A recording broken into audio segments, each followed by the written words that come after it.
All right, what's up, boxing world? This is your man JD, and I'm rocking with my right hand man Q, and Let's we go. are here with podcast number 94. Q, tell them what we got on the menu today, man. Oh man, we talking about the Fundora Lubin reaction. You know what I'm saying? The Triple Z Marauder reaction. You know, we got Shane Moses Jr. Man, he had some action. We got the Golden Boy, Golden Goose Ryan Garcia finally back. You know what I'm saying? And you know all those type of things, man, and a lot more. Yeah. So y'all rock with us, man. And y'all sit back tight as we get into podcast 94. And you all know that before we go any further, we gotta give y'all the pod quote of the day. And this is from Sebastian Fundora, the tall youngin who put on a spectacular performance against Erickson Lubin. And it was a very short quote when they asked him what he wants after the Lubin fight. And he simply said, look, I showed y'all that I'm the truth. I simply want the winner of Charlo Castano. That's all I want. And that is the end quote of Sebastian Fundora, man. Allthesmoke.com. All the smoke. And Tyrant with that being Inferno. said, what you said, bro? The Tyrant Inferno. I think he even at West Palm Beach. He's from Coachella. I think he's from Coachella, Cali. But I think he in West Palm, my boy. Might be training right here from the home state, man. Matter of fact, and shout out to Lewison, man. Lewison out of Orlando. Yeah, he definitely out of the O, man. And y'all already know, man, if you're down with the vibes, hit the notification bell and subscribe, man. Smash the like button, YouTube. You know what I'm saying? All right. And with that being said, let's go ahead and get it popping with the first topic of the day. So, as we just mentioned about Sebastian Fundora, we saw an excellent fight with him and Erickson Lubin on Saturday night. It saw Lubin get up off the canvas to end up putting Sebastian Fundora on the canvas and making him get up off the canvas. To us ending up seeing Lubin stopped in the 9th round. So Q, give me your feedback, bro, on what you saw in the fight. Do you agree with Kevin Cunningham's stoppage in the 9th? Tell me what you saw from Sebastian Fundora, and what do you think is next for Erickson Lubin, who now suffers another defeat on his resume? Man, it's a lot, man. It's a lot to unpack. And from what I saw, man, I didn't get a chance to watch the full fight, but what I did see, and you know, we talked about this fight, you know, pretty much, you said, I remember you said Fundora is gonna test his jab. You know, this fight gonna test his jab, but he ain't a jabber. You know what I'm saying? I was saying also he going to fight tall and not mix it up on the inside like he loved to do. But you know what I'm saying? Hey, and he sat there and mixed it up. That's what he sat there, mixed it up. Like I said, this man loved to fight, man. He loved to fight. Right. And basically what impressed me about him is, you know, he's the durability. I knew that chin was gonna get tested with Lubin. You know, he got up all the canvas to and basically he outlasted, but he blistered Lubin. You know what I'm saying? I mean, Lubin suffered, I think, a broke nose and a broke jaw, man. He like totally reconstructed this man's face. He like a whole nother person, man. And you know, prayers to him.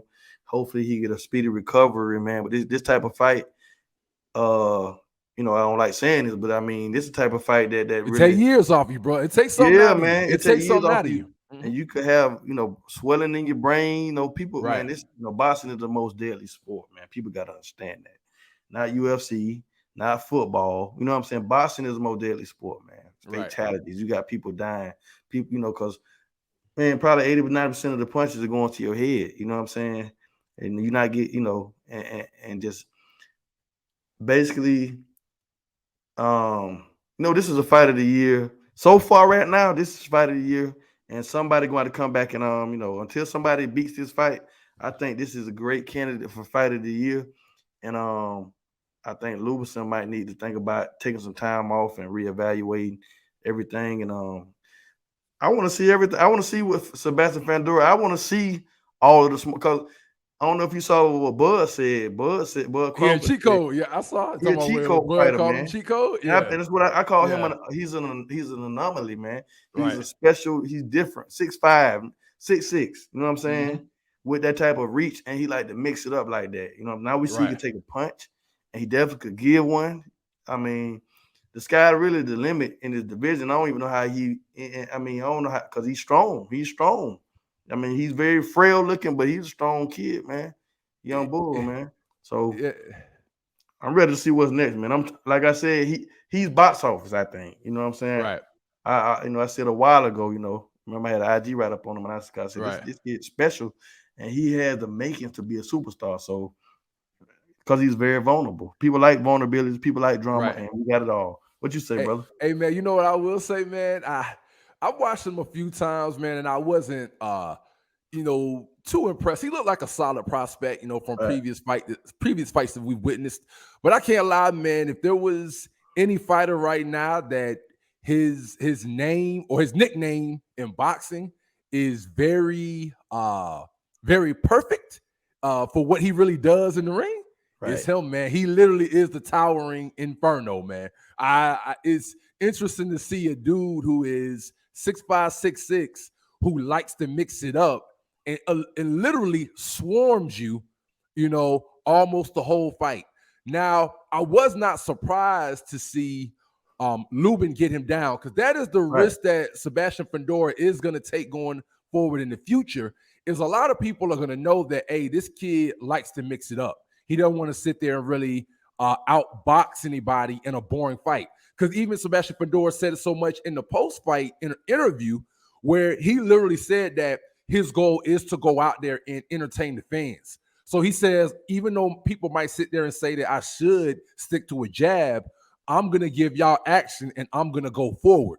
So that's going to be interesting to see in the future, even as he moves past the Lubin fight, because what's going to happen when he fights a Charlo or a Castano, or if he gets to a Canelo fight in the future, it's going to be interesting to see if he can get the person out of there first before they get him out of Right. there.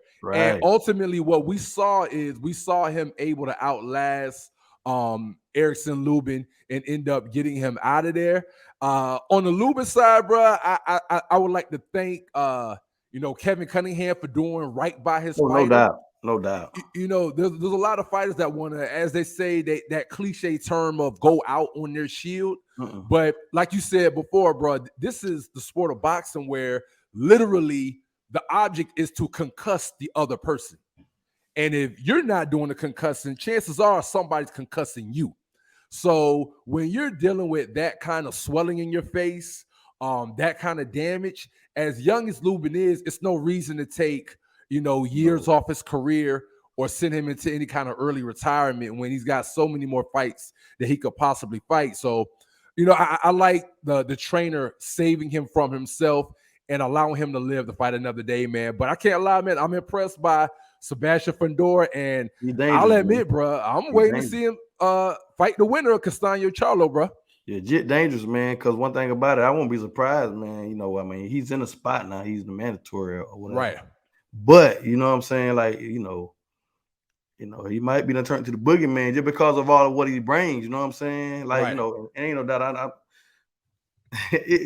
Like 6'6", man. 6'6" with reach like that. They like to mix up. Now we see this man could get up off the canvas. And we've, man, it's been rumors, people talking about he might have had loaded gloves, bro. Like, you know what I'm saying? Oh, he's thumping that hard.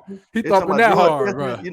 So it's like, I saw somebody say that, he normally have his gloves off for the post-fight interview, but he kept his gloves on this time. You know what I'm saying? And we can't discount anything in the sport of boxing. Right. Yeah. That's just how much damage he did. I mean, it was just, I don't give any credence, but at the same time, I'm not going to discount anything. I'm just speaking on the amount of damage he done to this man, Yeah, I mean, that was some significant damage. And then I was thinking maybe, and when I saw him standing side by side, it really blew my mind. Like at the face-off, because I didn't see the face-off until a couple of days before the fight. I'm like, whoa, this is insane. It is insane. Lubin way down here. It was insane, bro. And man, and the fact, the way I think both of the knockdowns was an uppercut. You know what I'm saying? So he's throwing, because I was worried about him getting caught with an uppercut because of how he's not fighting tall and he's fighting within the range. But I mean, it's probably still hard to hit him with an uppercut because he's so tall. You Right. know, probably you had to go to that body. You know what I'm saying?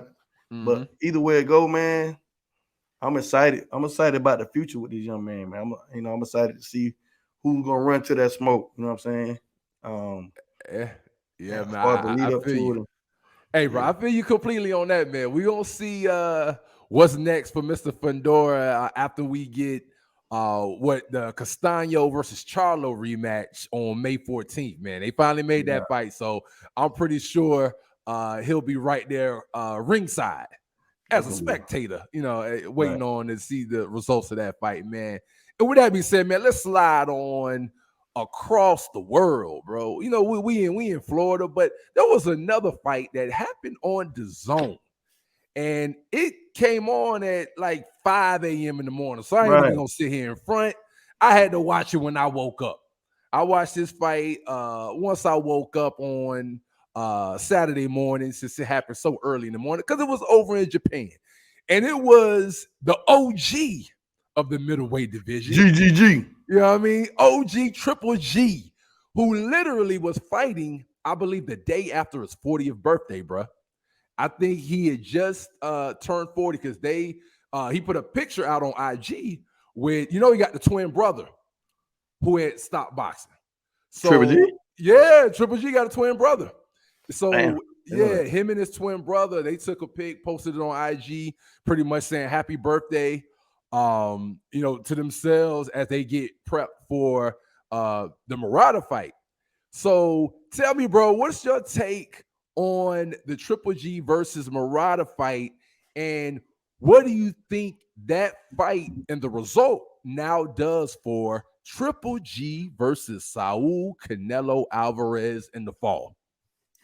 Well, I mean, I wasn't ever that big on a trilogy fight, but I'm having for my brother. I'm happy for the boxing fan that was Right. lingering for this fight. Uh-huh. But I do think that some things, as I thought, in time, I Uh-huh. see Triple G slowing down. Right. I see him being more vulnerable to the body, and I think he might have lost 5 straight rounds in that fight, and then turned it up after like the 6th round. And I don't know if my man got gassed or whatever, but end of the day, Triple G was able, his powers pretty much saved him. You know what I'm saying?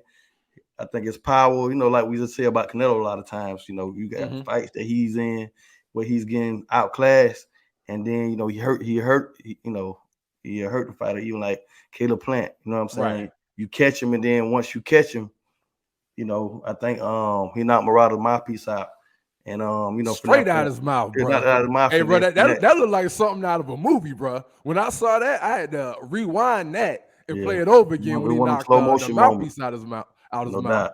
But moving forward, even though Canelo still have a A stiff stiff test. task at hand with Mm-hmm. Bivol on May 8th to May 7th or whatever Cinco de Mayo weekend, if he go handle his business, Triple G and Canelo will definitely be a barn burner. It'll be an exciting fight, for long as it lasts. Because personally, for me, I think Triple G gets stopped, especially showing vulnerability to the body. Yeah. More so now with I think who's a less puncher in Murata. Huh? I think Canelo will be licking his chops. You know what I'm saying? And not tainted beef chops, just regular chops. Uh, Hey man, so, so he ain't gonna get popped this time for yeah, he gonna steroids. be Huh? ready. He He gonna be gonna make ready, sure he man. ready. He gonna be ready. It's gonna be fireworks, man. And may the best may the best man win because they've had two close, amazing Right. fights, and I just feel like just at this point, I think Triple G, he's a little older. He's a little older, but he did unify the belt with this one. Right? This was his unification Yeah. Right. Most definitely. because Yeah. you had Andrade and Charlo, I think, moving up to 168, so that didn't really. Yeah. And so even though those are fights I'd have been more excited about to see those guys that's been chasing Canelo, the Canelo sweepstakes. Right. To go I like fight to see them Triple mix G. each Right. other, Yeah. mix it up with Mhm. each other. But I'm excited for it just as a boxing fan. And I know it's a lot of fans that's more excited than I am about it. But I'm anxious to see what's gonna happen, man. My prediction will be right or wrong. Will I be wrong? Hey What you man, think? I will say this, man. He definitely did look like a 40-year-old version of Triple G, right? So Mhm. I will say, while he looked great, I would say from about round 4 into 5 on, he started to turn it up. I will say he definitely is a 40-year-old Triple G, but when it comes to trying to create a commercial and trying to get the appetite of the fans hungry for the trilogy fight, that's the best that I think a 40-year-old Triple G could have done. You know what I mean? To whet the appetite for the fans. And he got a knockout. So we know right, exactly. Like ultimately, what we saw is we saw a Triple G who, yeah, he's not the Triple G of 5 years ago, but he's still the Triple G who can take a punch at 40 exactly and come forward all night long until he gets you out of there. So, because I will say, I agree, man. Early on, Murata hit him with some excellent body shots, bro. I mean, there was some wicked body shots that I'm like, damn, this 40-year-old dude is getting slapped to the body. No doubt. But slowly but surely, Triple G, as he's always done, he's not the sexiest fighter. Yeah, he ain't the sexiest fighter who gonna slip punches and dance. He literally is a human sledgehammer that's gonna keep on chopping and coming forward. And ultimately, he ended up getting Murata out of there. So I'm excited to see the Canelo fight. Like I said, bro, I do think Canelo gets the edge easily in this trilogy fight now, these years later. But I will say, Triple G, if it goes ahead and happens in September and Canelo can get by Bivol, I think we'll get a reasonably okay fight for a good number of rounds. But I agree, man. I think Canelo is just younger and stronger. And when it turns into a war this time in the third bout, I like Canelo to decisively be bombing Triple G, because at 40 years old, man, Father Time is undefeated. So we'll see, man. And you know, Triple G was so gracious, in his victory, man. I just like to show him. He gave him the Kazakhstan robe, didn't he? Yeah, he gave him you want that robe? That ain't your country, cuz. What you want? What you want? But anyways, and he gave him the belt back. I think he gave him the belt. Yeah, I think so. Yeah. So that was classy. So we'll see, man. I'm ready. I'm ready to go and get all this out the way, so we won't have to ever argue about it again. Hey, man. Hey, bro. Hey, it's gonna happen, man. Let's see if Canelo handles his business, but we're gonna see if that goes down, man. But now, fans out there, man. Now let's get into our rapid fire segment, which we call Connect or Whiff. Connect meaning that you absolutely agree, and whiff, of course, that means you disagree. So the first Connect or Whiff on the menu. Q, let's talk about Sugar Shane Mosley Jr. JR, shout out player. Yeah, let's talk about Junior for a second. Shane Mosley Jr.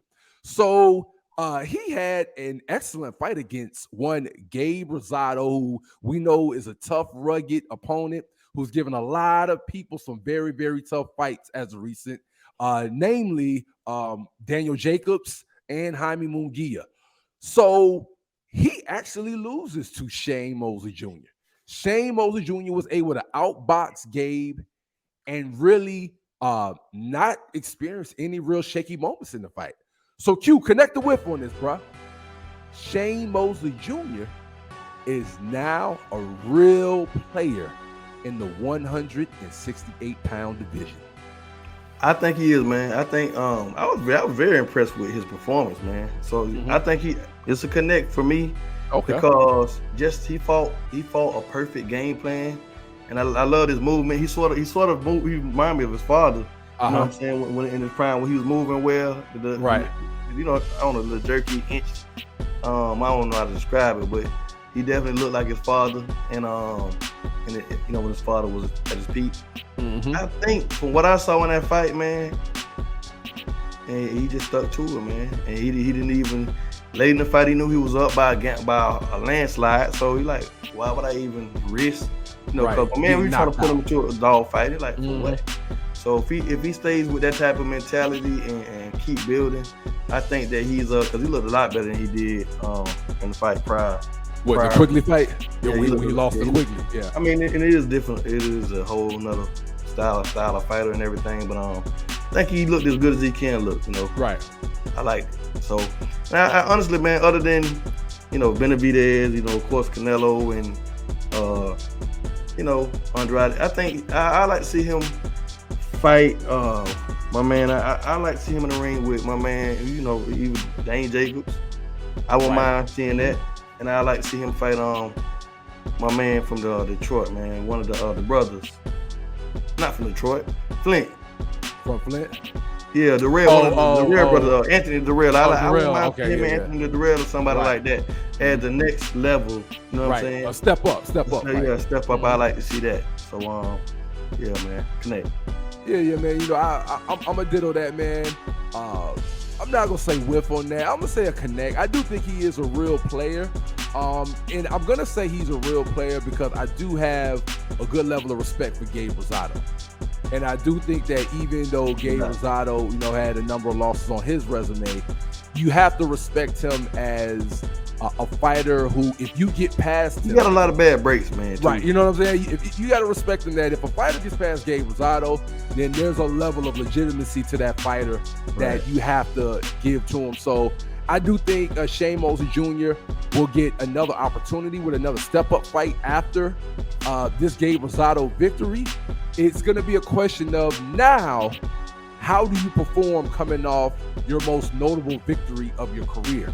Because they even talked to him about that, that this was, his best victory so far of his career. So hopefully, he's able to step up and keep going back up the ladder and not regress. And also salute to, Shane Mosley Jr., because when they were interviewing him, bro, they started talking to him about, what do you think your pops is going to say to you when you get back to the dressing room, about your fight. And he was almost in tears, man. Man, I hope my pop's proud of me, man. I want to make him proud. You gotta be proud. He look just like him. Man, I look just like his pops, man. And he even got the tattoo like that. Right. Yeah, and you could tell it's a son, who truly idolizes his pops, and it's just trying to be the best that he possibly can be in the sport, knowing that he may not reach the heights of his dad, but he's simply just trying to be the best that he could possibly be. So we'll see what's on a pop in his next choice for a fight. Real speed. So let's get into our second connector with. There was another fight that transpired on this same card, and it was the return of, as my dog Q said, the golden goose or golden boy. Thanks. Your man Ryan Garcia of Cali. So Ryan Garcia stepped back in the ring against Emmanuel Tago, and while he did not get the KO or the TKO, he absolutely battered Tago over the course of the whole fight. So Q, tell me this, man. Connector with Ryan Garcia will really take on a top lightweight opponent this year.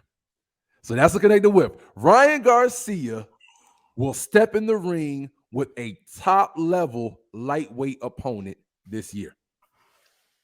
Man, I'm gonna say a whiff, man, just because until I see it with Ryan, until I see it, I don't know. I can't connect until he got.